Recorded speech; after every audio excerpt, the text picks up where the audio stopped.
देखिए, देश के 9 बड़े विपक्षी नेताओं ने, जिसमें 4 सिटिंग चीफ मिनिस्टर्स हैं, 4 फॉर्मर चीफ मिनिस्टर्स हैं और एक सिटिंग डिप्टी चीफ मिनिस्टर हैं, इन 9 बड़ी हस्तियों ने आज माननीय प्रधानमंत्री जी को एक खुला पत्र लिखा है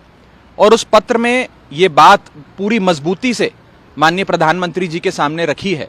कि हमारा देश आज भी एक लोकतंत्र है, लेकिन इस लोकतंत्र की जो बुनियाद है उसे लगातार हिलाए जाने की कोशिशें की जा रही हैं। कैसे आज अपने सियासी प्रतिद्वंद्वी पर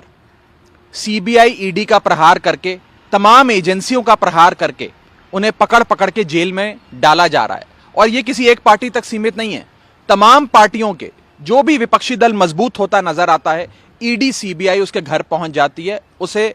दबोच कर जेल में डाल देती है और फिर महीनों सालों उसकी बेल नहीं होती। इसके साथ साथ ईडी, सीबीआई की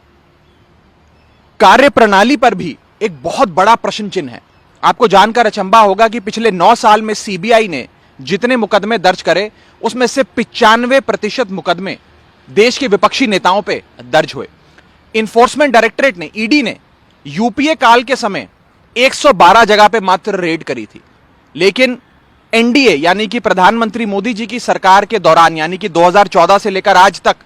3000 से भी ज्यादा जगहों पर रेड करी। और ईडी से जब पूछा जाता है कि आपने इतनी रेडें करी, इतने मुकदमे दर्ज करे, अंत में कितने लोगों को कोर्ट ने कन्विक्ट किया, यानी कि कितने लोगों को कोर्ट ने दोषी करार दिया, तो पता लगता है कि 0.05%,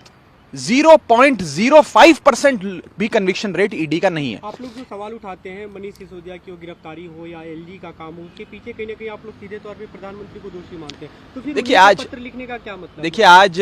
तमाम मुख्यमंत्री जिनको देश की जनता ने चुना है, जिन लोगों के वोट की ताकत से ये मुख्यमंत्री, ये पूर्व मुख्यमंत्री एक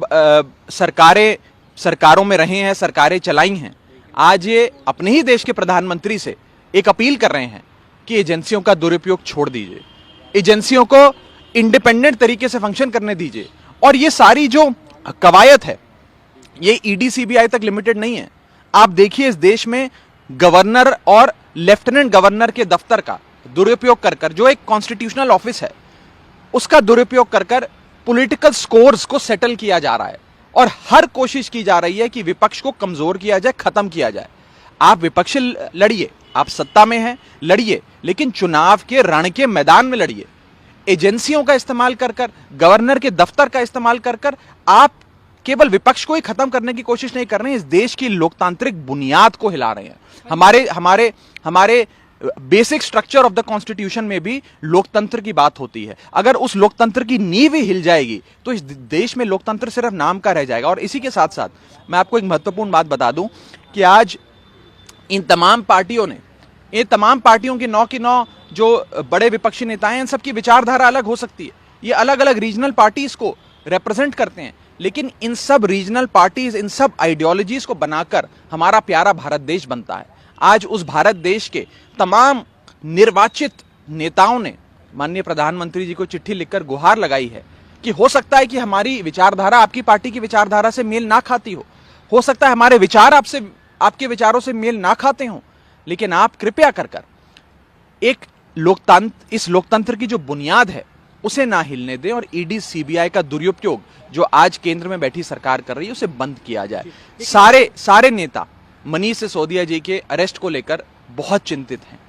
मनीष सिसोदिया जी उस शख्स का नाम है जिसने 18 लाख बच्चों की जिंदगी, उनका भविष्य बदल दिया, सुनहरा कर दिया। आज सिर्फ आम आदमी पार्टी के लोगों में रोष नहीं है,